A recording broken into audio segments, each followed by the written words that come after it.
നമ്മളിപ്പോൾ നിൽക്കുന്നത് ഭക്ഷണം നൽകുന്ന സ്ഥലത്താണ് നമ്മൾ നിൽക്കുന്നത്. ഫുഡ് കമ്മിറ്റിയാണ് പ്രധാനമായിട്ട് ഇതിൻ്റെ പ്രവർത്തനങ്ങൾക്ക് നേതൃത്വം നൽകുന്നത്.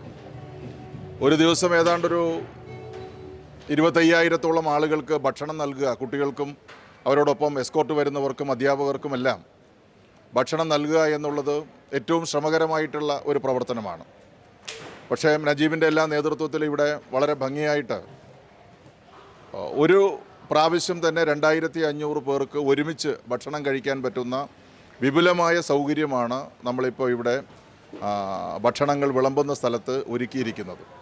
അതോടൊപ്പം തന്നെ തിരുവനന്തപുരം ജില്ലയുടെ വിവിധ ഭാഗങ്ങളിലായിട്ട് 10-16 സ്ഥലങ്ങളിൽ ഈ മത്സരങ്ങൾ നടക്കുന്നുണ്ട്. അവിടെയെല്ലാം പാർസലായിട്ട് ഫുഡ് എത്തിക്കുന്നതിന് വേണ്ടിയിട്ടുള്ള നല്ല പരിശ്രമവും ഇവർ നടത്തുകയാണ്. പൊതുവേ വിദ്യാർത്ഥികൾക്ക് ഈ കായിക മത്സരങ്ങളിൽ പങ്കെടുക്കുന്ന വിദ്യാർത്ഥികൾക്ക് നോൺ വെജാണ് കൂടുതലായിട്ട് അവർക്കിഷ്ടം, കൊടുക്കുന്നതും അങ്ങനെയാണ്.